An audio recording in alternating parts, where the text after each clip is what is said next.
How to see Spotify song history. Hi everyone, I'm here to assist you today without any delay. Let's jump right in. First, open Spotify. Scroll and you will find recent playlist in this way, which is recent. But if you need to find song, what you can do is press on library at the bottom. Select any playlist you want. I'll simply select liked songs and then try to add songs by clicking on plus button at the top.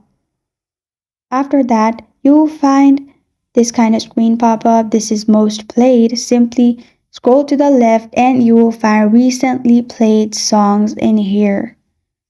You can simply add it in this playlist as well.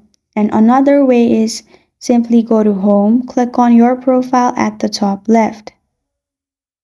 Then click on Recents, which is the second option.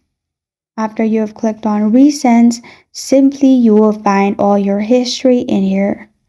This is how to see Spotify song history. Thank you for joining me today. If this video helps you out, please leave a like and subscribe for more. Got a question or want to suggest a topic, comment below. Thank you for watching.